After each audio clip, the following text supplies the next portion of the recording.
The first time I saw the ocean from the 6th floor of the Belhaven, I thought it was the most peaceful thing I'd ever witnessed in my life. That was 3 months ago. I don't look at it anymore. I should back up. The Belhaven Cliffs Hotel sits on a promontory about 40 minutes north of a town I won't name on the Oregon coast. It was built in 1961, a mid-century time capsule that someone tried to modernize twice, once in the 80s with bad carpet, again in 2014 with Bluetooth locks and a lobby renovation that didn't reach above the 2nd floor. The upper floors still have their original brass fixtures, their heavy doors, their windows that actually open onto the ocean wind. It's beautiful up there. The kind of beauty that makes you uneasy if you think about it too long. I took the night auditor position in February. My girlfriend and I had split in November, and I'd been sleeping on my cousin Derek's couch in Astoria. Derek's wife was kind about it, but I could feel the patience thinning. When I saw the listing, overnight front desk, housing included, immediate start, I applied the same afternoon. The housing was a converted groundskeeper's cottage about 200 yards from the main building, tucked into a stand of Sitka spruce. It had a wood stove, a functional bathroom, and a bed that smelled vaguely of cedar. The ocean was audible from every room. I told myself this was a reset. A simplification. My shift ran from 11 p.m. to 7 a.m. The hotel was small, 43 rooms across 6 floors, rarely more than half occupied in the off-season.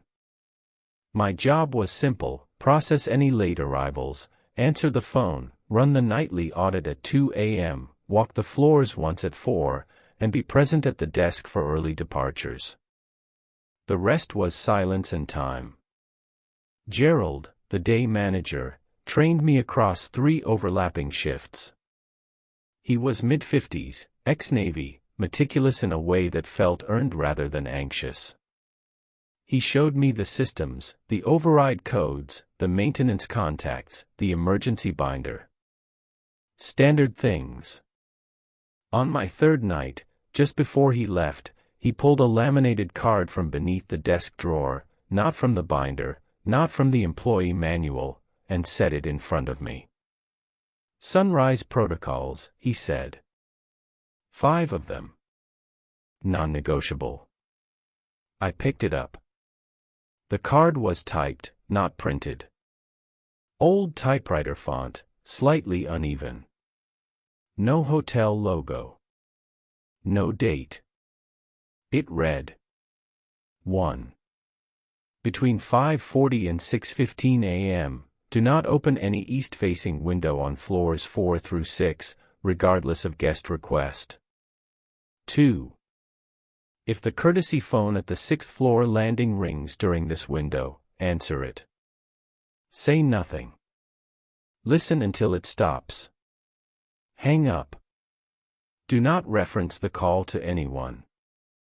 3. Do not observe sunrise directly from inside the building. If you must look east, step outside first. The main entrance is acceptable. 4. If a guest reports seeing a figure on the eastern balconies during this window, thank them and note the time. Do not investigate until after 6:15. 5. At 6:15, verify all east-facing balcony doors on floors 4, 5, and 6 are locked from the inside. If any are found unlocked, lock them, note the room number, and inform Gerald at shift change.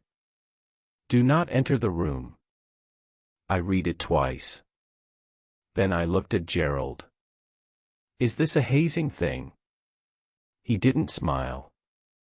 No. What's behind this? The building's old. It sits on a cliff. We've had incidents. He said it the way people say car accident when they mean something worse. These aren't superstitions. They're operational. You follow them the way you'd follow a lockout procedure on heavy machinery. You don't need to understand why the machine will kill you to keep your hands out of it. I wanted to push. I didn't. There was something in the way he said it, not frightened, not dramatic. Tired. Like someone who'd explained this before and learned that the explanation never helped. Okay, I said. Thank you.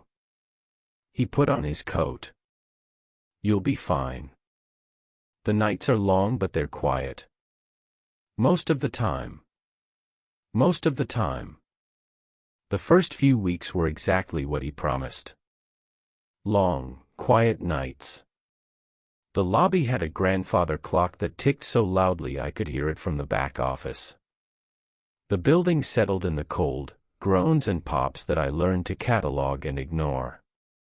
The heating system cycled in 40-minute intervals. I could predict it by feel. I ran my audit. I walked my floors.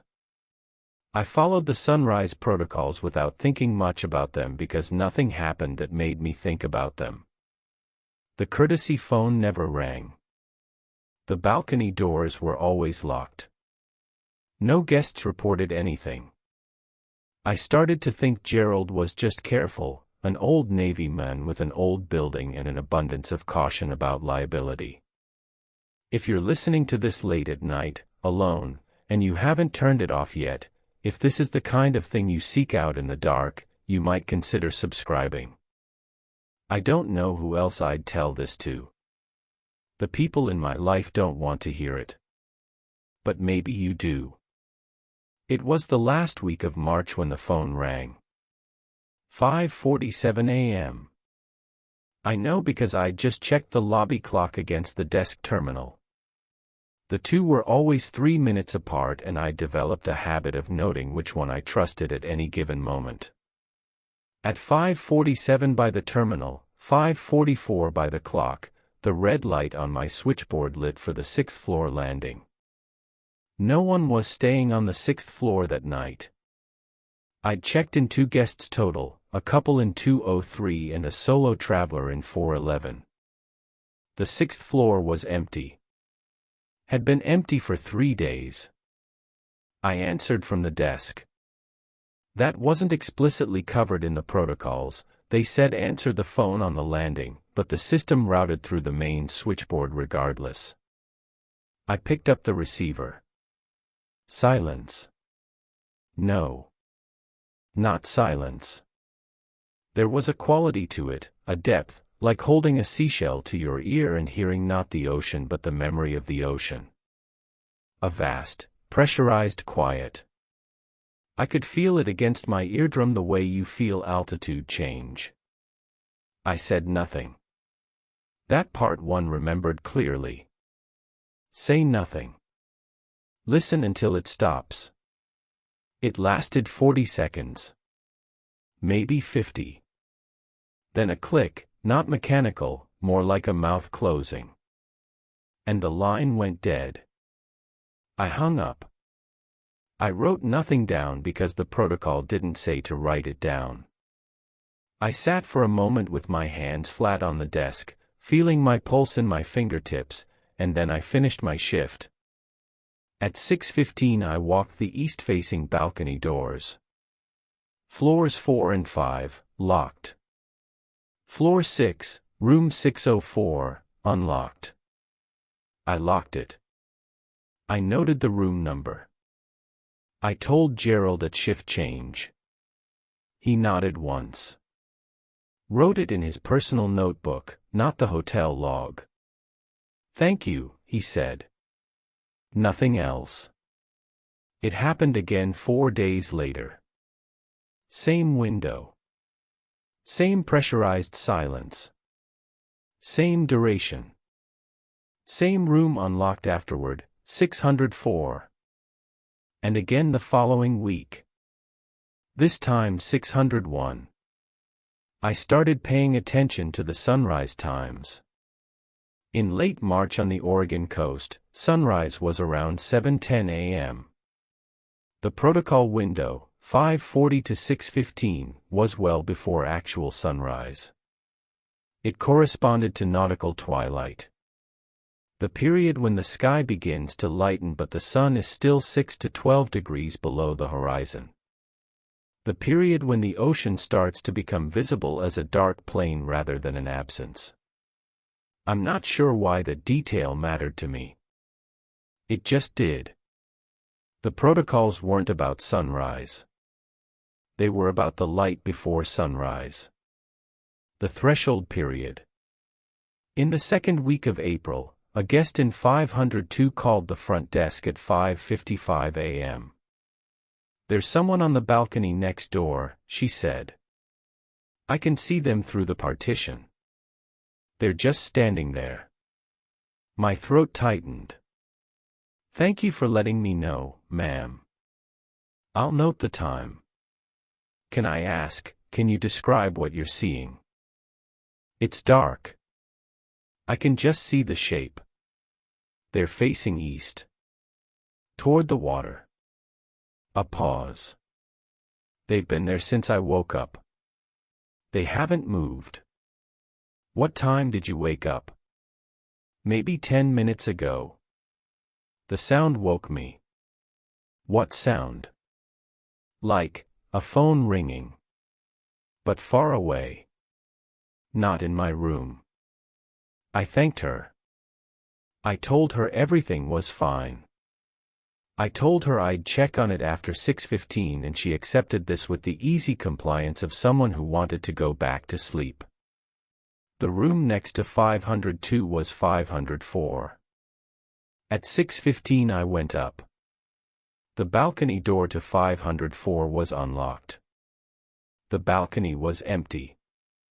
But the floor of the balcony was wet in a shape I didn't understand at first, a rough oval, maybe 3 feet long, like someone had stood there dripping. Except it hadn't rained. And the wet shape wasn't water. It evaporated in the time it took me to look at it twice. Not dried, evaporated. Between one blink and the next. I locked the door.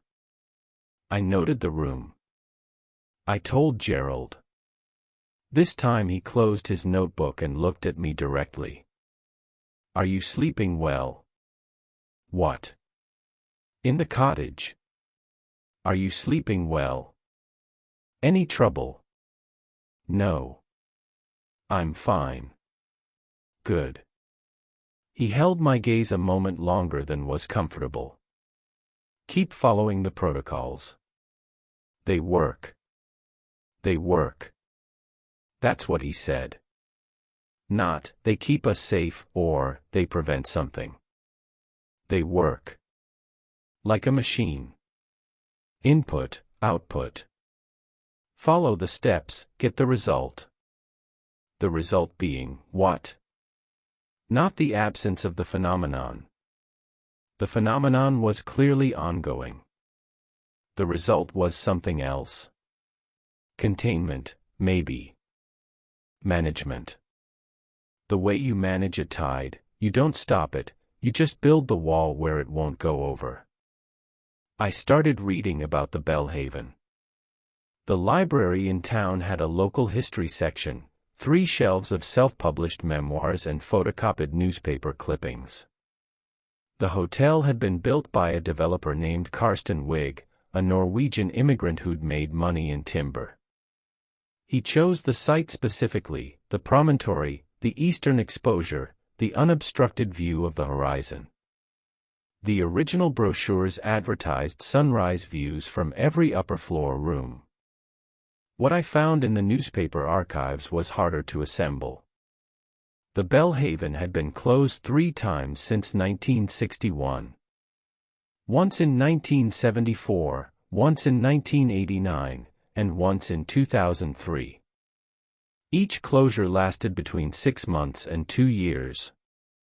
The stated reasons varied: structural repairs, ownership transfer, renovation. But the timing was consistent. Each closure followed a cluster of incidents in the spring. March through May.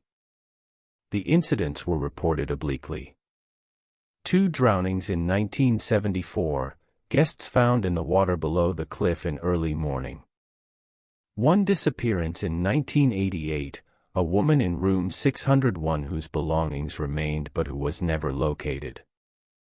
In 2002, an employee, a night auditor, was found on the beach below the eastern cliff face at 6:40 a.m.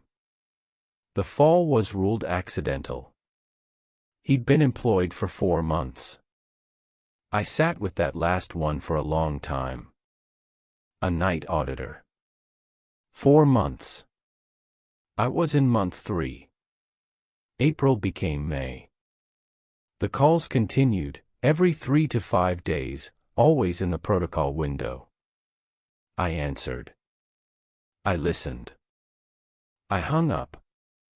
The silence on the line was changing, though. Developing. There was texture in it now. Not words. Not even sound, exactly. But a shape. Like watching static and slowly realizing it's not random, that there's a figure in it, standing very still, waiting for you to recognize it. I never spoke into the phone. The protocol was clear.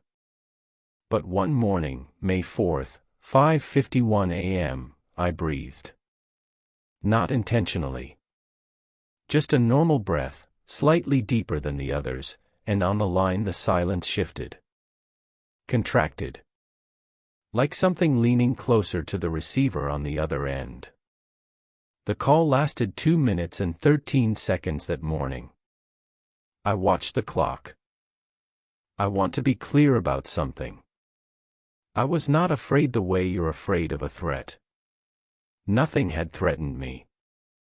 Nothing had hurt me or come toward me or broken a barrier. The protocols held. Whatever was happening stayed within its boundaries, the window, the upper floors, the east-facing rooms. It observed the schedule. It responded to the containment. Gerald was right, the system worked. What I felt was something different. It was the fear of proximity to something large. The way you feel standing at the edge of a cliff, nothing is pushing you, nothing is reaching for you, but the void has a quality of invitation that your body recognizes as danger even when your mind calls it neutral.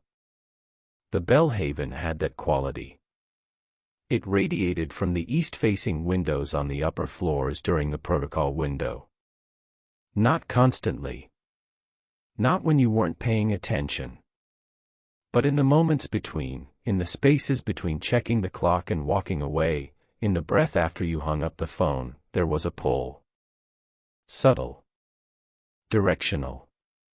East. On May 9th I broke Protocol 3. It wasn't dramatic. It wasn't a decision. I was on the 4th floor at 5:58 a.m., finishing a walk I'd started too late, and I turned a corner and the east-facing hallway window was there. Uncovered. Wide. And the sky beyond it was doing something I'd never seen. The horizon was lit from below. Not the way sunrise works, not the gradual warming from the edge upward. This was a luminescence beneath the waterline. A cold, blue-white light that pulsed once, slowly, like a breath. Like the breath I'd taken on the phone 5 days earlier. I stood there for perhaps 4 seconds. In those 4 seconds, the light resolved. Not into a shape. Into a depth. It wasn't illuminating the water, it was revealing how far down the ocean went in that one specific place, directly east of the hotel.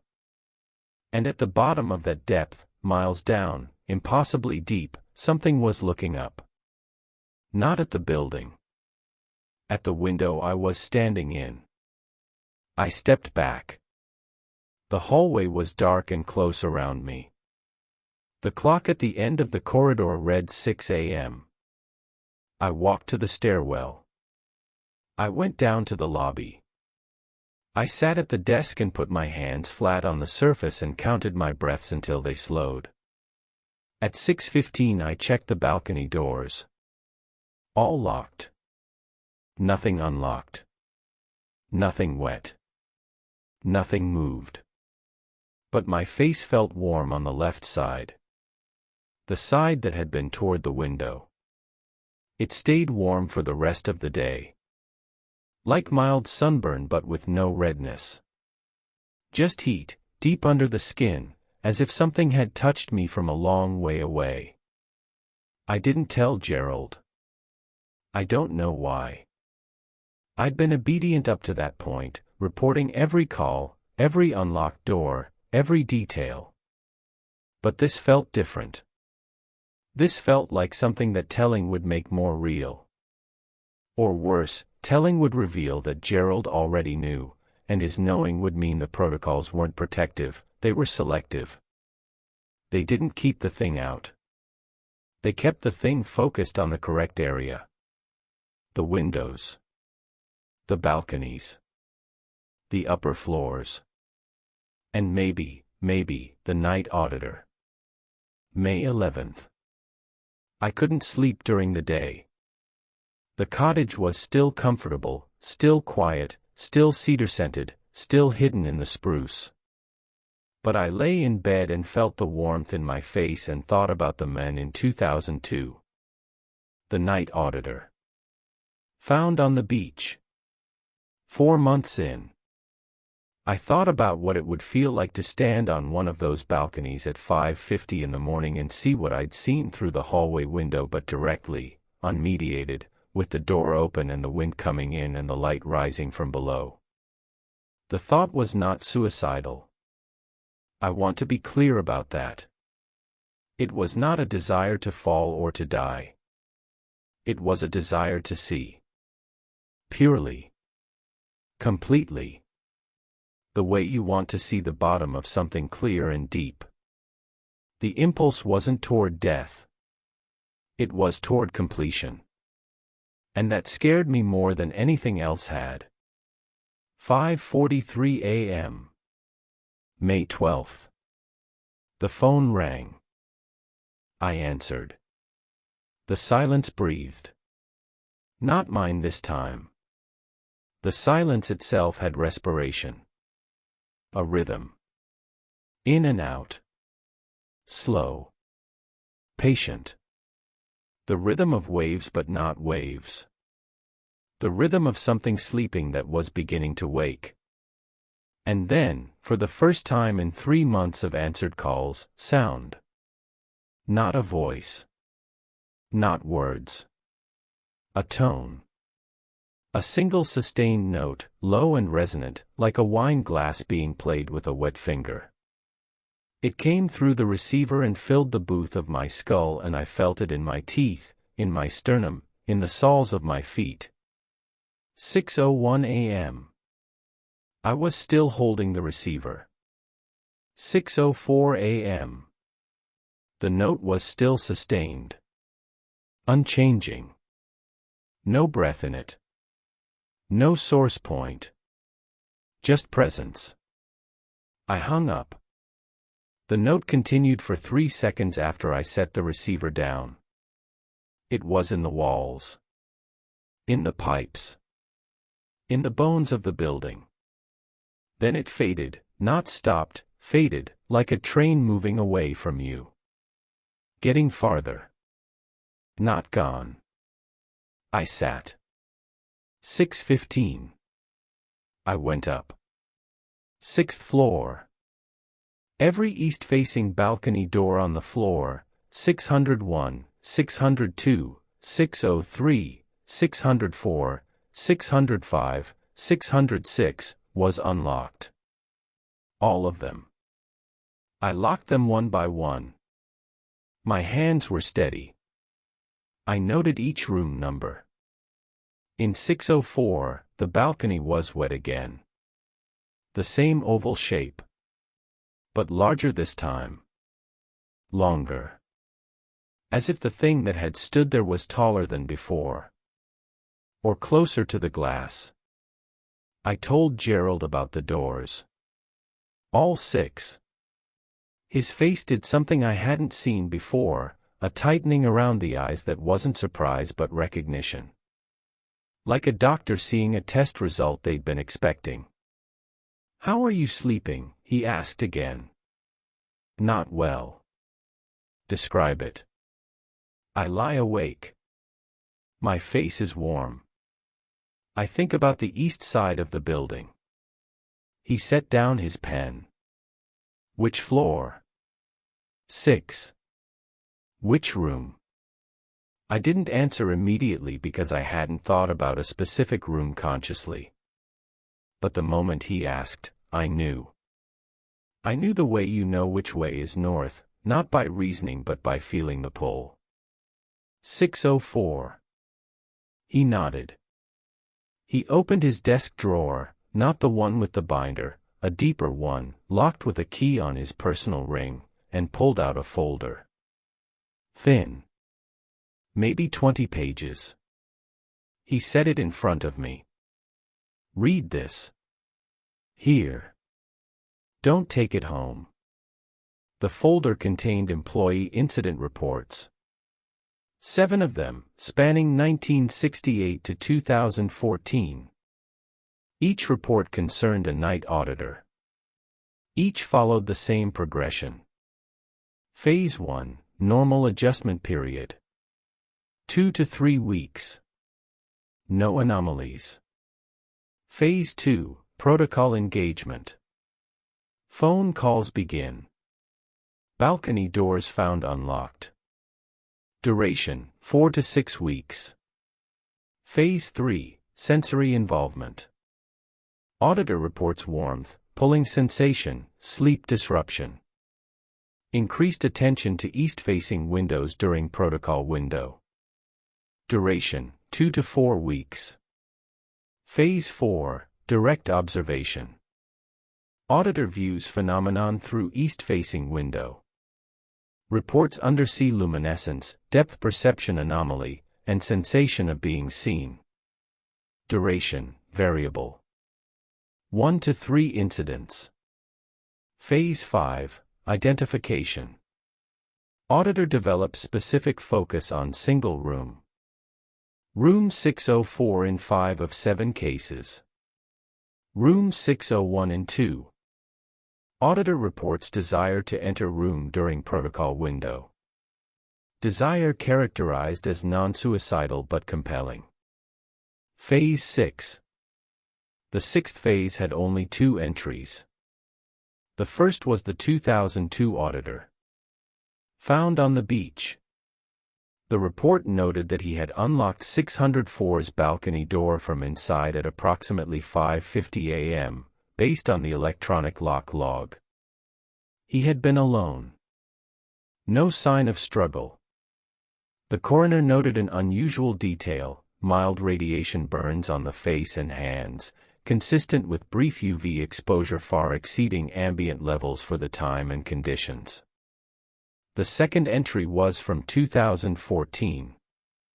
The last night auditor before the most recent closure. She had not fallen. She had resigned on May 15, mid-shift, walking out of the building at 5:38 a.m., 2 minutes before the protocol window opened. She left a note at the desk. It said, "I can hear it all the time now. Not just on the phone. It's in the building's frequency. The building is the phone." The hotel closed 3 days later for renovation. It reopened in 2019 with the Bluetooth locks and the lobby upgrade and, presumably, a new night auditor. The one before me. Whose name wasn't in the file. I set the folder down. "What happened to the person before me?" I said. Gerald took the folder back. Locked it in the drawer. She completed her year and transferred to a property in Bend. She's fine. How? She followed the protocols. All of them. Every shift. She didn't look. She didn't linger. She did the job and she left at 7 and she didn't think about it during the day. He looked at me. "You've already looked." "Yes. I know." The warmth. He pointed to my face. To the left side. It's visible. Very faintly. A slight difference in pigmentation. Like a half-tan. It'll fade if you stop. If I stop what? Attending to it. If you stop thinking about 604. If you stop listening on the phone. If you answer the call and hang up immediately instead of holding on. If you walk the doors at 6:15 and don't look at the balconies. If you stop going upstairs before the window closes. He leaned forward. The protocols aren't for the building. They're for you. They're behavioral guardrails. They keep you in phase 2. They prevent phase 3 from advancing. I stared at him. Then why not just tell me that? Why give me a laminated card with no explanation? Because the last 3 people I explained it to reached phase 5 faster. The knowing accelerates it. Understanding what's happening makes you more interesting to it. He said this flatly. No drama. Ignorance is actually protective. You were doing fine until you started researching. Until you looked through that window. May 14th. I followed the protocols rigidly. I answered the phone at 5:49, silence, pressure, the faintest trace of that tone buried in the quiet, and hung up after 5 seconds. I did not hold the receiver. I did not listen. I walked the doors at 6:15 with my eyes on my feet. I locked what needed locking. I did not step onto any balcony. I did not look east. The warmth in my face faded slightly. May 15th, same. The phone rang. I answered and hung up in 3 seconds. The tone was there, present, ready, but I didn't let it in. The doors on 6 were locked. All of them. First time in weeks. May 16th. No call. No unlocked doors. Nothing. May 17th. Nothing. I began to think Gerald was right. That the system worked through disengagement. That the phenomenon was responsive, that it advanced only when attended to. That the protocols were a behavioral prescription, not a containment strategy. Ignore it and it sleeps. Engage it and it wakes. Simple. I should have stopped there. May 19th. 3:12 a.m. I was at the desk, running the audit, when the lobby phone rang. Not the switchboard. The physical phone on the desk. The one that only received outside calls. I answered. Bellhaven Cliffs Hotel, front desk. A woman's voice. Clear, calm, middle-aged. I'm calling to check on your night auditor. I'm sorry. Your night auditor. I'm calling to check on them. On you. Who is this? My name is Diane Caldwell. I worked the night audit at the Bellhaven from January to November 2020. A pause. You've seen it. The light. I can hear it in how you answered, you picked up too fast. Like you were expecting it. How did you get this number? It's a hotel. The number's public. Listen. I don't have long, I'm calling from the road and service is spotty up there. I need to ask you something. I said nothing. Does it still ring the 6th floor phone? Yes. Does it still sound like it's breathing? Yes. Has it started making the tone? I gripped the receiver. Yes. Okay. Her voice was steady. Not afraid. Sad. Then it's further along than when I left. It's been growing. Each person, each auditor, it gets a little further. Gerald thinks the protocols reset it. They don't. They just slow it down. It remembers. Each person adds to what it knows. What does it know? It knows how to call you. It knows which room pulls you. It knows what time you'll be weakest. And it knows what you look like now. A crackle of static. When I left, it hadn't produced the tone yet. It only breathed. The tone means it's ready for something. I don't know what. But the auditor before me said the light means it's looking. And the wet shapes on the balcony. The line cut. I waited. 30 seconds. A minute. She didn't call back. I checked the call log on the terminal. The system showed no incoming call at 3:12 a.m. I checked again. Nothing. The phone had rung. I'd heard her voice. I'd felt the receiver in my hand. But the system showed the last incoming call at 11:47 p.m., a guest asking about checkout time. 3:12 a.m. No record. I sat at the desk for a long time. The grandfather clock ticked. The heating cycled. The building breathed. I thought about leaving. Seriously. Packing the cottage that afternoon, getting in my car, driving to Astoria and sleeping on Derek's couch again. I'd done it before. I could do it again. Nobody was making me stay. But there were two problems. The first was practical. I had nowhere to go. No savings. No plan. The Belhaven paid well for what it was, and the housing made it livable. Walking away meant walking into nothing. The second was harder to name. It wasn't the pull. Not exactly. It was curiosity, yes, but not the kind that kills cats. It was the curiosity of someone who's been told a story with no ending. I wanted to know what was in the water. What made the light? What shaped itself on the balcony of 604? What the tone was building toward? I wanted to understand, and that desire, I knew, was not safe. I knew because Gerald told me. Because Diane told me. Because the file told me. Understanding is engagement. Engagement is progression.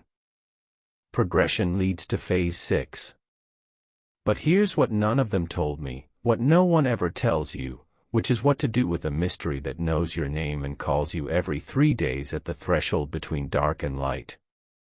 May 22nd. 5:44 a.m. I was in the lobby. The switchboard lit for the 6th floor. I reached for the receiver. And stopped. Because the phone on the desk was also ringing. The outside line. At the same time. 2 calls. Simultaneous. One from inside the building, one from outside.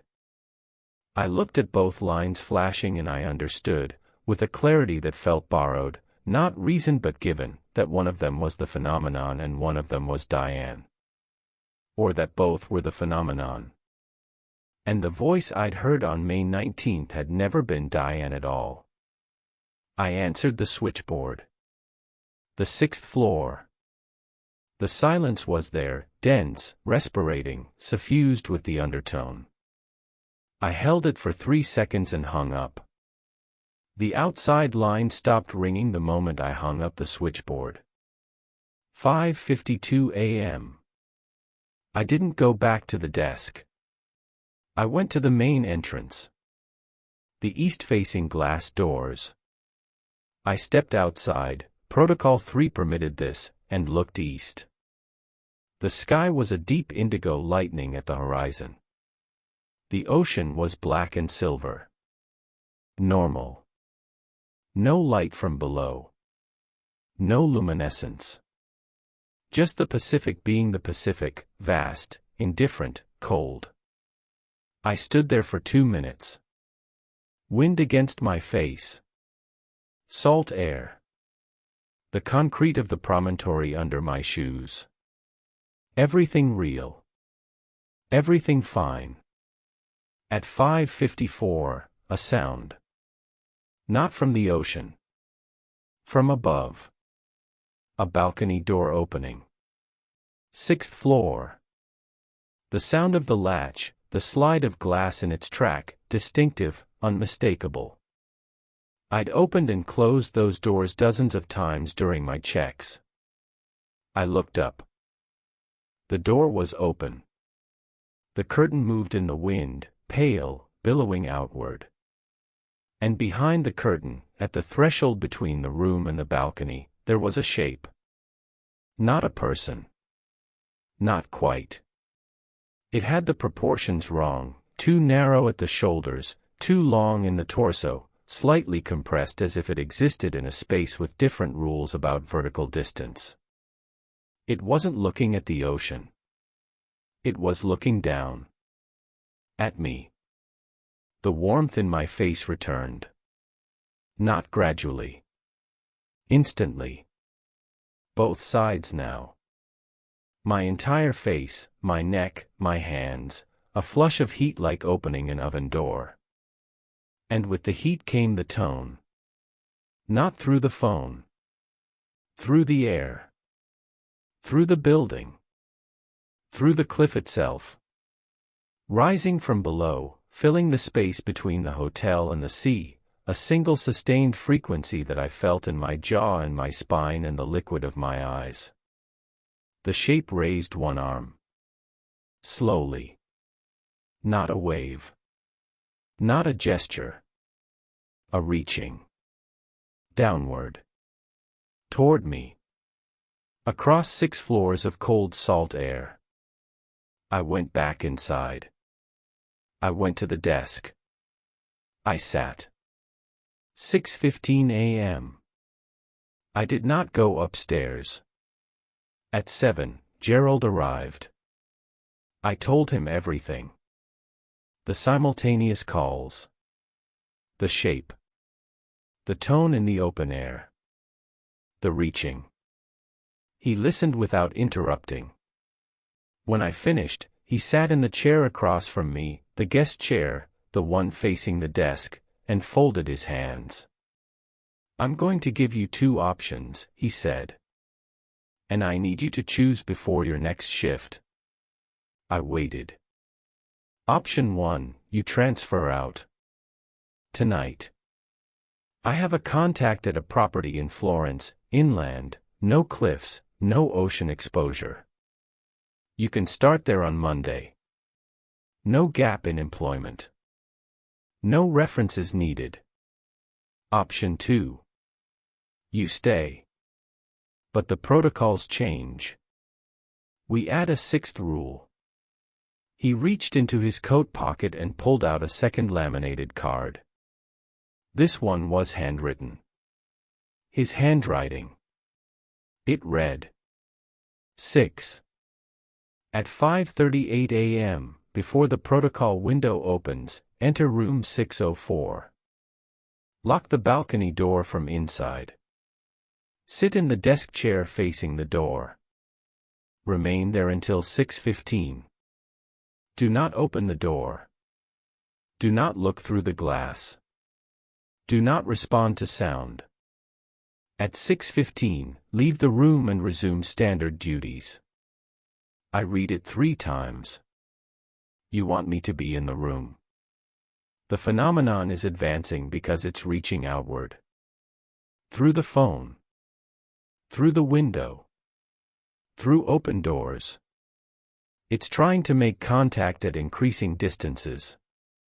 Every auditor it has reached has been reached at greater range than the last. He tapped the card. If someone is already inside 604, already present, it may not need to reach. The door stays closed. The cycle stays contained. And if it doesn't work, then you leave. Immediately. Through the hallway door, down the stairs, out the building. And you don't come back. I looked at the card. At his careful handwriting. At the precision of the times. You've never asked anyone to do this before. No. Why now? Because it made a sound this time. In all the records, the calls, the sightings, the incidents, it has never produced a sound that existed outside the telephone line. Tonight it did. The tone you heard in the air. That's new. He met my eyes. It's not in the walls, Ethan. It's not in the building's frequency. The building isn't the phone. The building is the door. And the door is opening wider with every auditor who runs. I went back to the cottage. I lay on the bed. I did not sleep. The warmth in my face persisted, not painful, just present. A constant awareness. Like being watched by something warm. At 10 p.m. I put on my jacket and walked back to the hotel. At 11 I clocked in. At 5:38 a.m. on May 23, I took the elevator to the 6th floor. I walked the east-facing hallway to room 604. I used my master key. I entered. The room was cold. Standard layout, king bed, desk, chair, bathroom, balcony door with heavy curtains drawn. The furniture was old but clean. The carpet was the original 1960s pattern. No one had stayed in this room in at least a month. I pulled the desk chair to face the balcony door. 6 feet away from the glass. I sat. 5:40, the protocol window opened. The silence was total. Deeper than silence. A silence that had weight and shape and presence. The kind of silence that exists at the bottom of something very, very deep. 5:44. The curtain moved. Slightly. Inward. As if something on the other side of the glass had leaned close enough to displace air through the seal. 5:47. The tone began. Low. Distant. Coming from below, not from the phone, not from the walls, but from beneath the floor. From the cliff. From the water. Rising through stone and concrete and carpet and entering my body through the chair. I did not move. 5:51. The curtain pressed inward. Flat against the glass. As if something large was directly against the other side of the door. The fabric outlined a shape, indistinct but there. Taller than the door frame. Wider than a person. I did not look at the glass. I looked at the curtain's bottom hem. At the 2-inch gap between fabric and floor. Nothing was visible beneath it. 5:55. The tone changed. Rose. Not in pitch, in proximity. As if the source was moving upward through the building. Through the foundation and the sublevel and the floors below me, ascending toward this room. This door. This barrier between the inside and the outside that was the only thing the protocols had left. 5:58. The door handle moved. Downward. Slowly. The latch mechanism clicked. Once. Locked. I'd locked it from inside. The handle returned to neutral. 6 o'clock. Silence. Complete, sudden, total.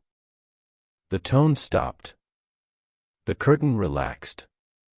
The air in the room returned to normal temperature.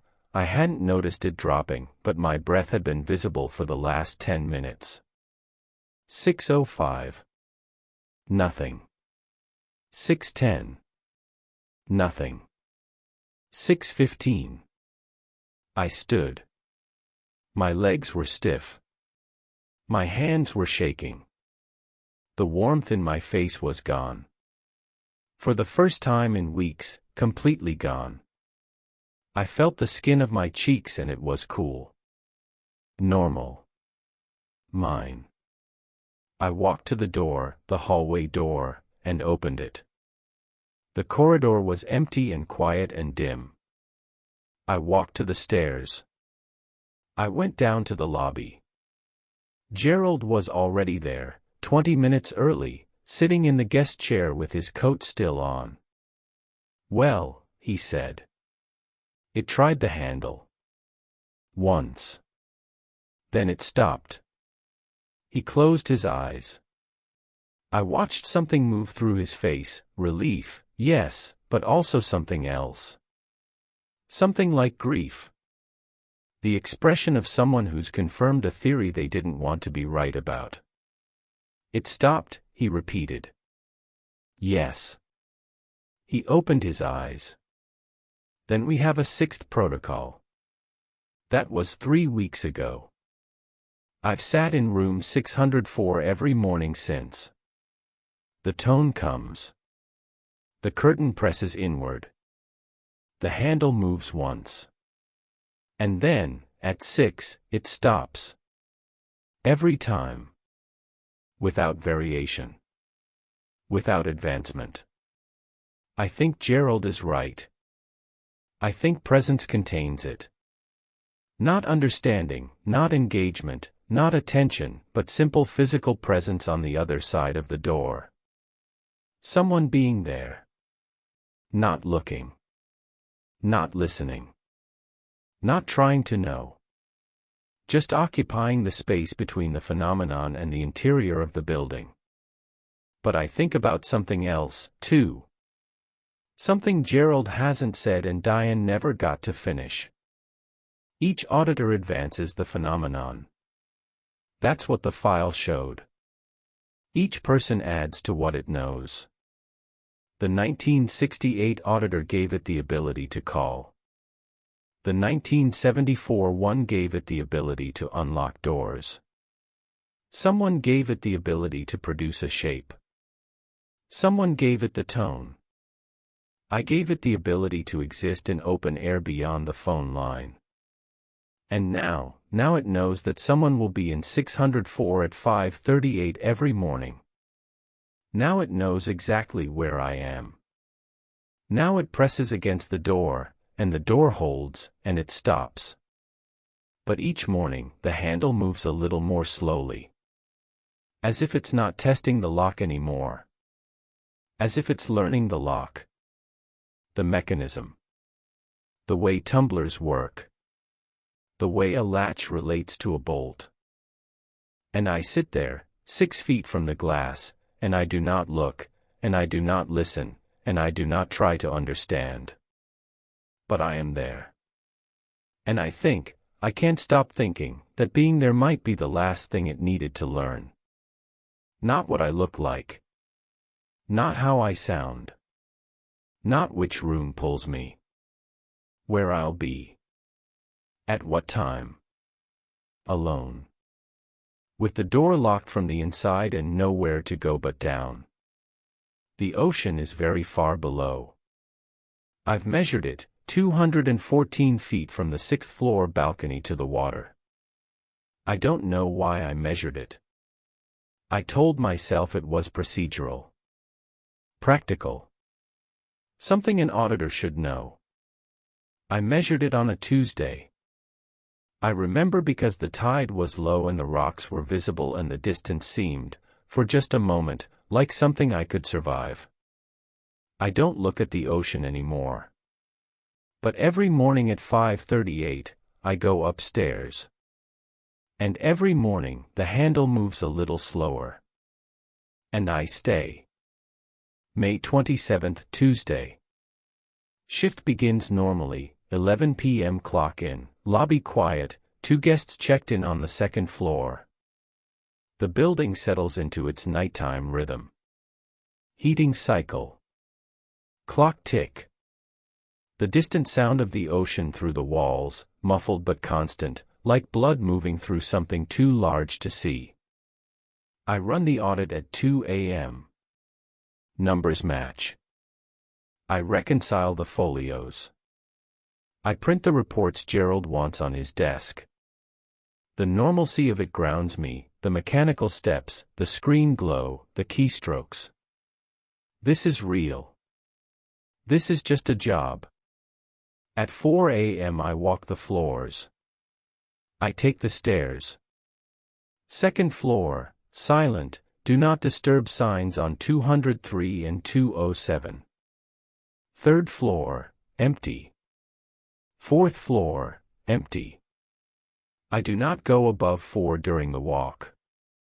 That's always been my rule, even before Protocol 6. The upper floors belong to the window. I don't enter them before 5:38. Back at the desk by 4:22. I make coffee in the back office. The machine is old, a Bun commercial unit that's been here since the renovation. It makes a sound like clearing its throat before it starts dripping. I've grown fond of it. I sit with the coffee and I read. I've been reading a history of lighthouse engineering, thick, technical, comforting in its specificity. Focal lengths. Fresnel lenses. The mathematics of visibility at distance. I don't think about why I chose this book. I just read it. 5:20 a.m. I close the book. I finish the coffee. I rinse the mug in the back office sink and set it on the drying rack. I check the switchboard, no calls pending, no lights. I straighten the desk. I put on my jacket because the 6th floor is always cold. 5:32 a.m. I take the elevator. The doors close with a mechanical groan and the car rises. I can feel each floor through the soles of my shoes, the slight deceleration before the stop. The number panel lights, 2, 3, 4, 5, 6, the doors open. The 6th floor hallway is unlit except for the emergency runners along the baseboards. The carpet absorbs sound. My footsteps are almost silent. I walk east. Past 606, 605. The numbers descend. 604 is the third door from the end. I key in. The room is cold. The curtains are drawn.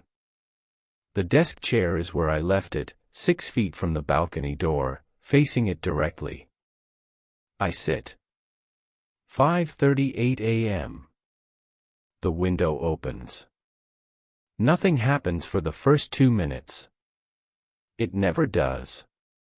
The silence builds gradually, not the absence of sound but the accumulation of stillness, layers of it pressing down like sediment.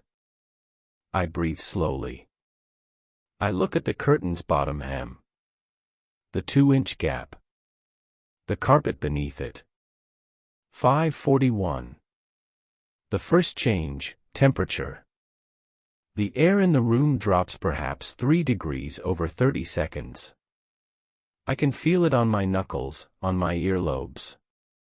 The cold comes from the direction of the balcony. Not drafty, not moving air. Just the warmth being pulled out of the space, drawn toward the glass, as if something on the other side is absorbing it. 5:44. The tone begins. It arrives the way it always does, from below, rising through the structure of the building, entering through the floor and the chair legs and my spine. Low. Steady. Unchanging. I've come to think of it as the building's second heartbeat. Not mine. Not the heating system. Something else. Something underneath. 5:47. The curtain presses inward. But tonight it's different. Tonight the shape behind the glass is lower. Closer to the ground. The fabric outlines something that is not standing but crouching. Or kneeling. The bulge in the curtain is at waist height instead of above my head. The geometry of it is wrong in a new way, compressed vertically, extended laterally. As if the thing has changed its posture. As if it's trying to match mine. I'm sitting. It's sitting. On the other side of the glass. 5:50. The handle moves. Downward. The same slow depression I've seen every morning for 3 weeks. The latch clicks against the lock. Holds. But the angle is different. The handle goes down further than before. Not testing. Pressing. A deliberate, sustained pressure that holds for, I count, 11 seconds before releasing. The handle returns to neutral. 5:53. The curtain relaxes. The shape withdraws. The tone persists but doesn't grow. I breathe. Normal. Fine. 5:55. The handle moves again. It has never moved twice. In 21 mornings in this room, the handle has moved once, at approximately 5:58, give or take 2 minutes, and then stopped. One test. One attempt. One and done. Tonight it moved at 5:50. And now again at 5:55. The pressure holds for 15 seconds. I count each one. The mechanism creaks, a sound I've never heard from it before. Metal under stress. The deadbolt seated in its frame, receiving force. It releases. 5:57. The curtain is still. The tone is steady. My hands are on my knees. I realize I'm gripping my kneecaps hard enough to whiten my knuckles. I relax them deliberately. 5:58. Third time. The handle goes down. All the way down, past where the designed arc should stop. I hear the internal spring straining. The entire door shudders in its frame. Not a rattle. A vibration. Low frequency. The same frequency as the tone. I stand up. I don't know why. Some part of me, the animal part, the part that knows about falling and teeth in the dark, decides that sitting is wrong. That I need to be on my feet. That whatever happens next requires me upright. The handle holds at its lowest point for 22 seconds. I count. Then it releases. 6 o'clock. Silence. The tone stops. The cold recedes. The curtain hangs limp and still. The room returns to neutral, just a room, just a hotel room, just 4 walls and a bed and a chair and a man standing in the dark. But the handle is different. I can see it even in the dimness. The brass is slightly deformed. The curved lever has a new angle to it, bent perhaps 2 degrees beyond its original arc permanent. Metal that has been stressed past its tolerance. I wait until 6:15. I do not sit back down. At 6:15 I approach the door. I check the deadbolt, still engaged. I unlock it, open the balcony door 3 inches, and look at the concrete beyond. Dry. No wet shape. But the railing, the wrought iron balcony railing, has a mark on it. A discoloration. Not rust. Something like tarnish but selective, patterned. A handprint. Too large. Too long in the fingers.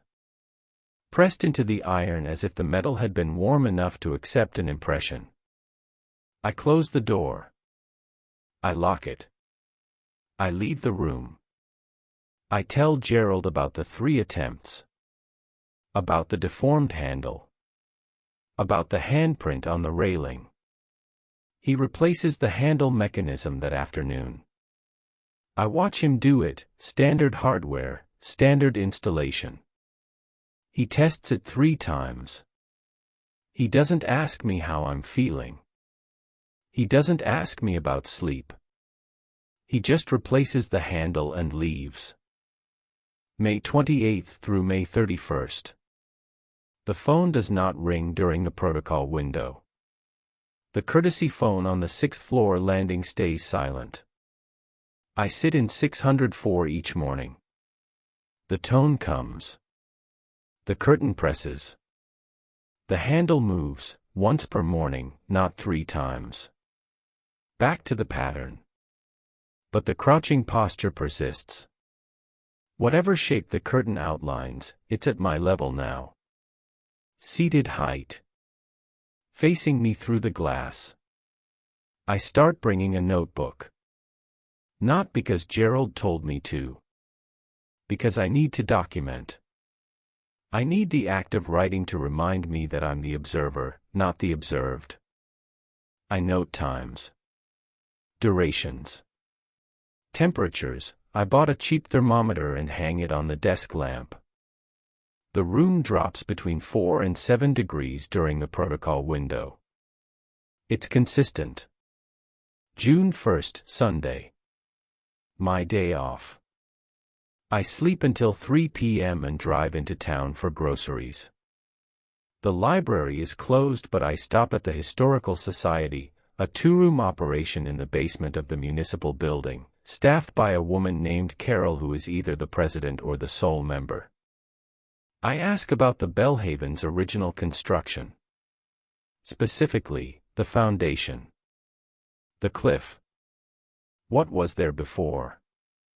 Carol gives me a photocopied site survey from 1959, Karsten Wigg's original engineering assessment. The promontory is basalt. The cliff face extends approximately 220 feet above mean sea level. The survey notes a feature at the base, a sea cave, partially submerged at high tide, extending an unknown distance into the headland. The engineer recommended against building directly above it due to potential erosion concerns. Wigg built there anyway. The cave. I hadn't known about the cave. I ask Carol if there's any record of the cave being explored. She finds a 1971 Coast Guard notation, a brief survey conducted after a boating accident nearby. The cave extends at least 80 meters inland. Its depth below the entrance is approximately 40 feet at low tide. The survey was abandoned due to unusual acoustic conditions that interfered with communication equipment. Unusual acoustic conditions. I thank Carol. I drive back to the Belhaven. I sit in my cottage and look at the site survey and realize that room 604, on the 6th floor, the easternmost room, sits almost directly above the cave entrance. Vertically. Separated by 200 feet of basalt and concrete. The tone rises from below. It always has. June 3rd. 5:38 a.m. I'm in the chair. The window opens. 5:41, temperature drops. Thermometer reads 54 degrees Fahrenheit and falling. 5:44, tone begins. Baseline. 5:46, curtain presses inward. Crouching shape. Seated. Facing me. 5:48, new observation, the thermometer is still falling. 51 degrees Fahrenheit. 49 degrees Fahrenheit. The normal range is 54 to 57 degrees Fahrenheit. This is beyond recorded parameters. 550, handle moves. Single attempt. Sustained pressure, 18 seconds. Releases. 551, 46 degrees Fahrenheit. My breath is visible. The glass of the balcony door is fogging from the inside. Condensation forming in real time. I can see it at the edges of the curtain, moisture beating on the glass, catching the faint pre-dawn light that seeps through the fabric. 553, the condensation is not uniform. It's forming in lines. Not drips, lines. Horizontal. Spaced evenly. Like something is being drawn on the glass from the outside. Through the cold. Using the differential between the warm air in the room and whatever temperature exists on the other side. I watch the lines form. I'm not looking through the glass. I'm looking at the glass. At the moisture on its surface. That's different. That's not breaking protocol. The lines resolve. Their numbers. 5:55 a.m. Fog on the glass inside room 604, written by temperature differential from the exterior. 4-1, 7-3. I copy them into my notebook. The numbers remain visible for approximately 90 seconds before the condensation equalizes and they fade. 6 o'clock, silence. Tone stops. Cold recedes. Curtain relaxes. I sit until 6:15. I check the door, locked, handle intact. I open and look at the balcony. Dry. No marks on the railing. No wet shapes. But the glass on the outside, the side I can now see, has a thin residue. Like salt spray, but in the pattern of a palm pressed flat. Fingers extended. Positioned exactly where the numbers appeared on the interior condensation. 4-1-7-3. I spend the rest of the morning trying to understand. A room number. The hotel doesn't go that high. A date. April 17, 1973. I check my notes from the library research. Nothing significant that I recorded for that date. A code. Coordinates. A frequency. At shift change, I tell Gerald about the numbers. He writes them down. He doesn't react. Has this happened before? I ask. No, he's quiet for a moment. It's never communicated visually before. Not like this. The written communication in the file, the door unlocking, the wet shapes, those are traces. Residue. This is different. This is directed. What do I do? Nothing. You continue. You don't respond. And if it writes something else tomorrow? You note it. You tell me. He looks up. You don't interpret it. You don't research it. You note it and you tell me and you leave it alone. June 4th. No numbers. Normal protocol window. June 5th. No numbers. Handle attempt is weaker, only 9 seconds of pressure. June 6th, numbers again. Different this time. The condensation forms quickly, between 5:52 and 5:54, and the lines are clearer. Less ambiguous. 2-1, 4. I write them down. 214, 214. The distance from the 6th floor balcony to the water. The number I measured on a Tuesday. The number I told myself was procedural. It knows. It heard me measure. Or it watched.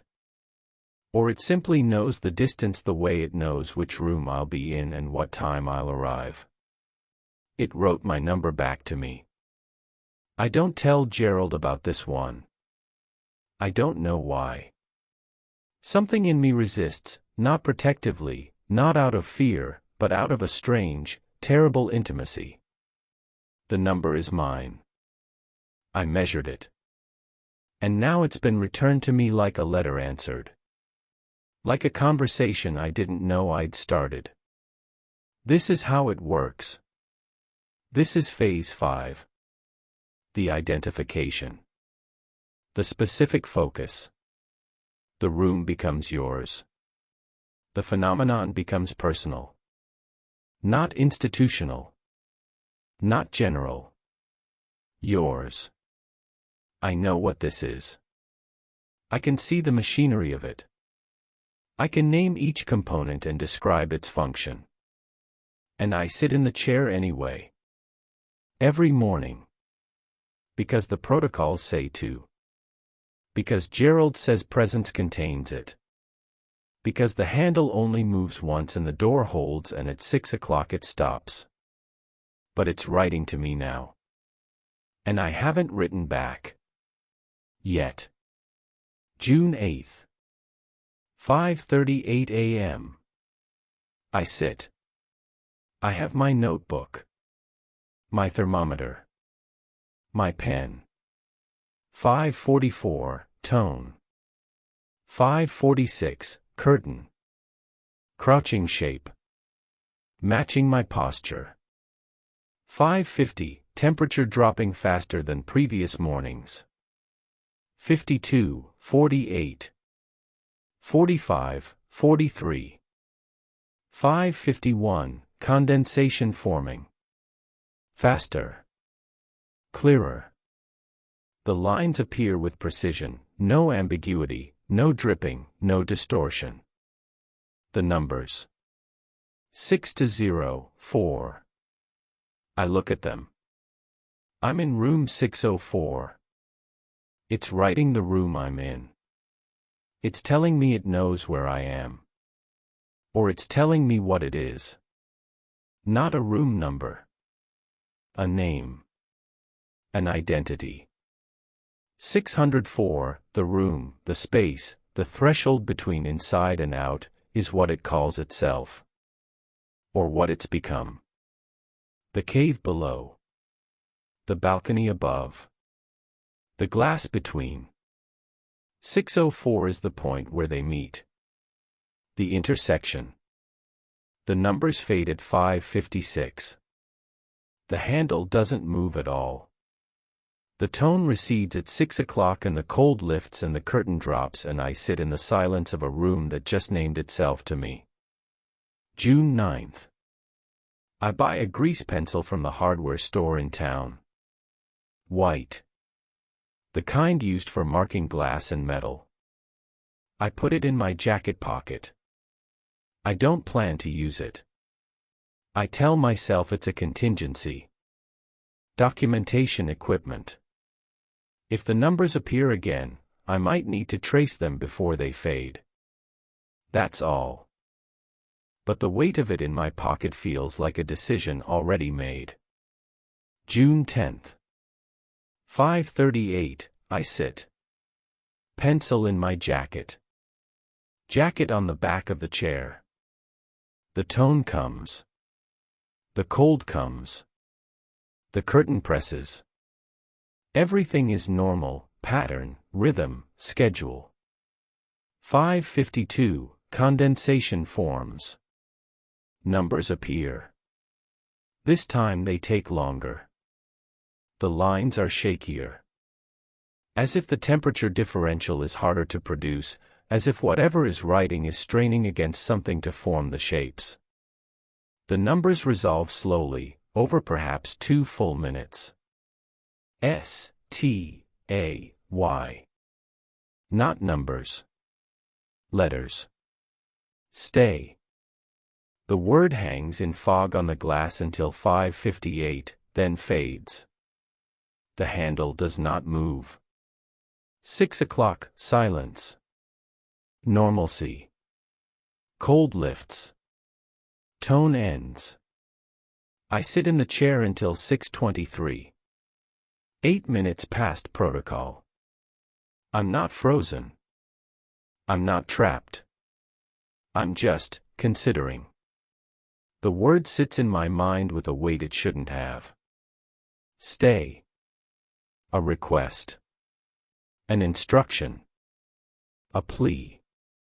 I don't know which, and the not knowing is the thing that holds me.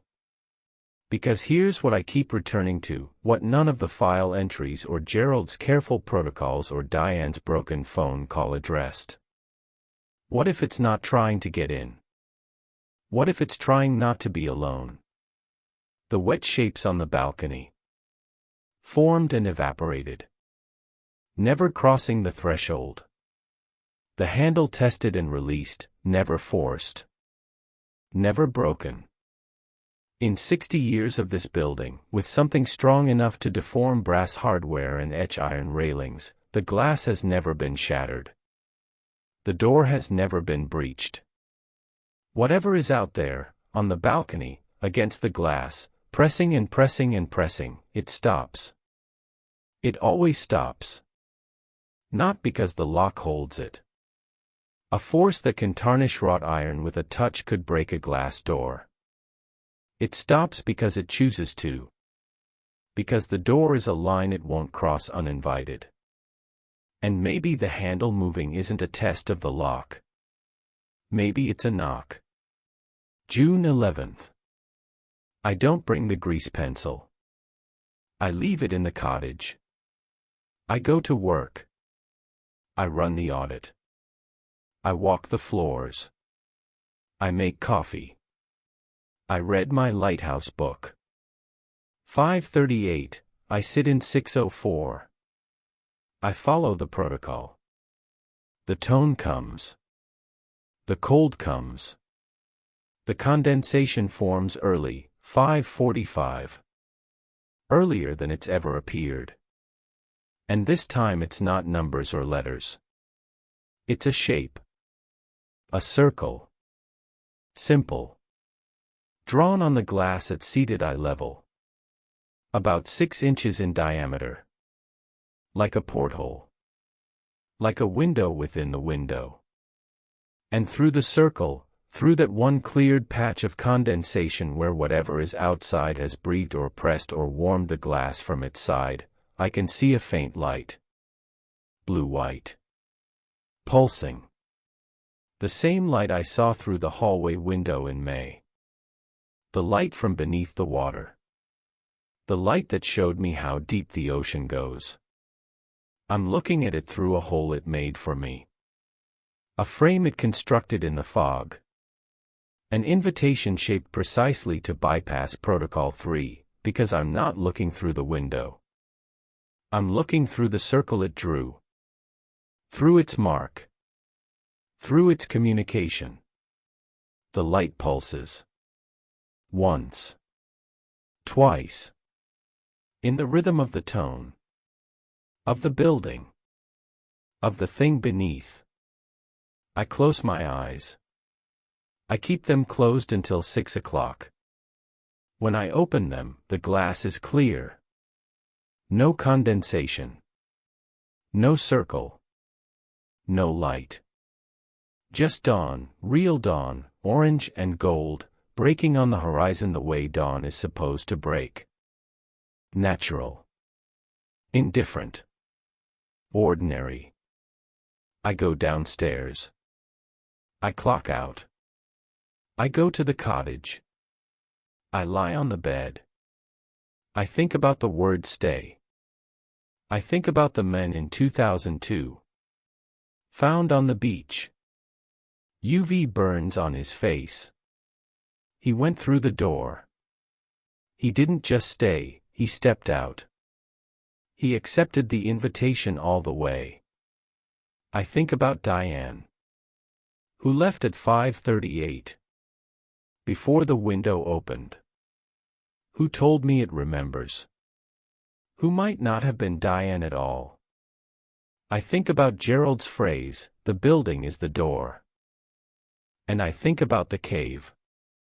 80 meters into the headland. 40 feet deep. Unusual acoustic conditions. A hollow space beneath everything, open to the ocean, breathing with the tide. 604 sits directly above the cave. The tone rises from below. The cold comes from the east. The shape appears on the balcony at the exact point where vertical meets horizontal, where the cave beneath and the ocean beyond converge in a single coordinate. The building is the door. And 604 is the keyhole. And I've been sitting in the keyhole every morning for a month, thinking I'm the lock. June 12th. I call Gerald at 3 p.m. I tell him I need to talk before my shift. He meets me at the cottage at 9. He brings a thermos of coffee and 2 ceramic mugs. He pours without asking. We sit at my small kitchen table with the wood stove cold and the spruce trees black against the last light. I think the protocol isn't containing it, I say. I think it's feeding it. He doesn't answer immediately. He wraps both hands around his mug. The woman in 2020, you said she finished her year. She transferred. She's fine. I wait until he looks at me. Is that true? She's alive. She's employed. She doesn't work nights. But is she fine? He drinks his coffee. Sets the mug down.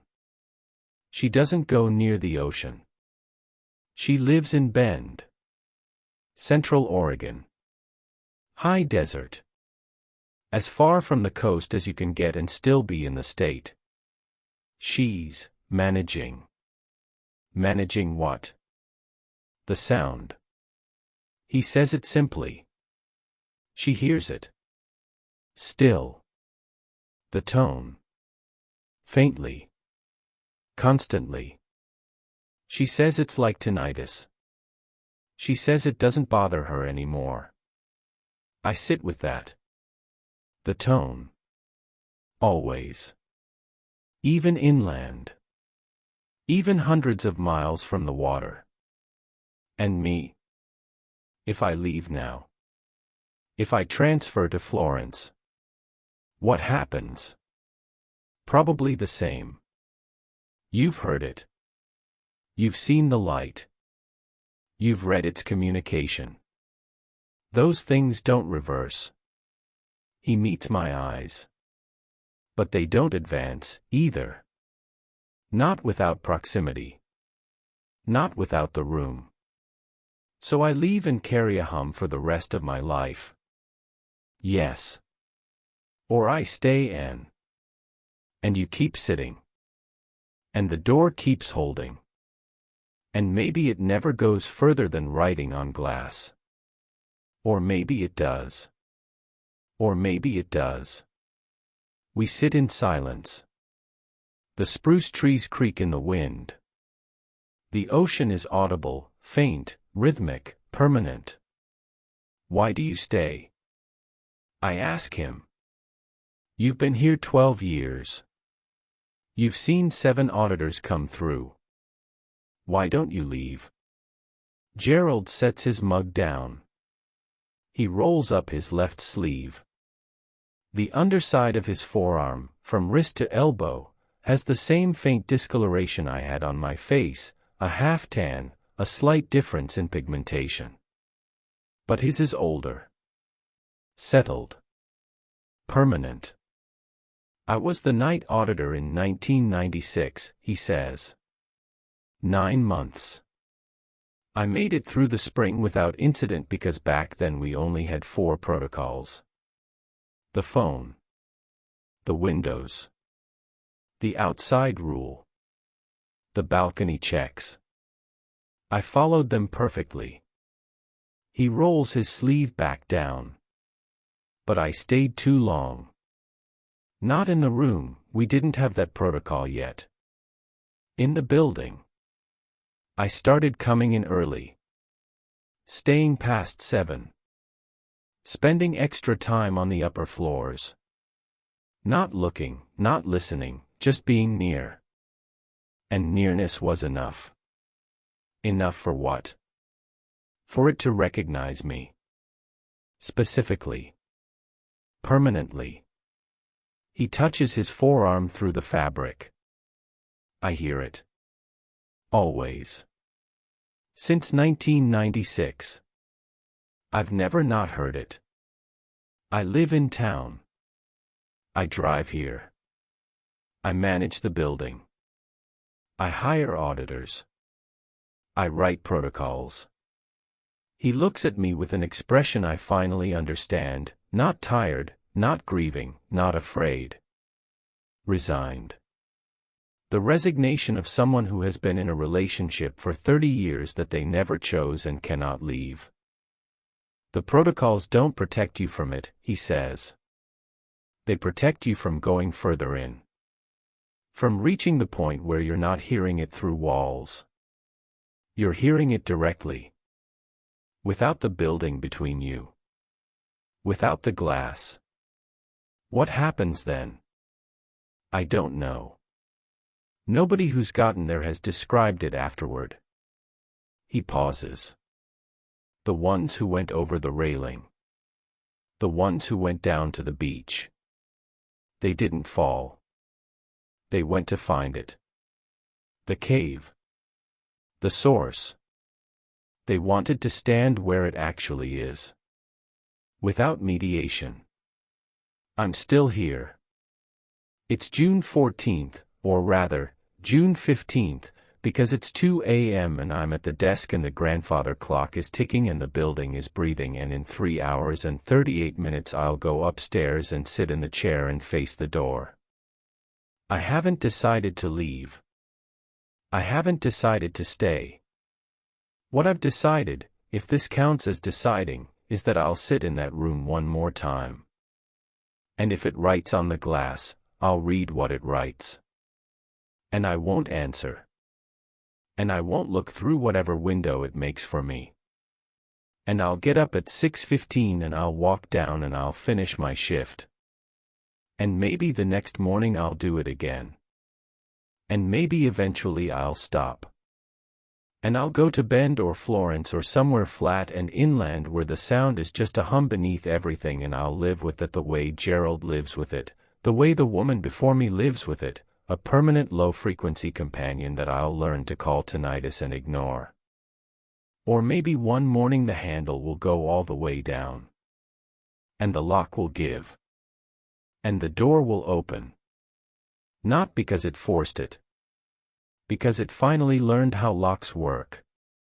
Because I taught it, night after night, by being there while it tried. By being the thing on the other side that it could study. Maybe that's what stay means. Not a request for me. A statement about itself. It stays. It has always stayed. In the cave, against the glass, on the balcony, in the tone. Staying is what it does. For 60 years. Pressing once and stopping. Knocking and waiting. Writing and fading. Patient. So patient. And I think, sitting here, with the clock ticking and the coffee cold and the morning approaching the way mornings always approach whether you want them to or not, I think the worst possibility isn't that it gets in. The worst possibility is that it never does. That it knocks forever. That every auditor hears it and carries it and leaves. That Gerald hears it every day for the rest of his life. That I'll hear it in Bend or Florence or wherever I go. That the thing in the cave has been reaching for 60 years and has never once been answered and never once broken through because it won't cross a threshold uninvited. And that what I'm feeling right now, this ache in my chest, this weight behind my eyes, isn't dread. It's pity. And I don't know what to do with that. 5:38 a.m. I go upstairs. I sit in the chair. The tone rises. The cold comes.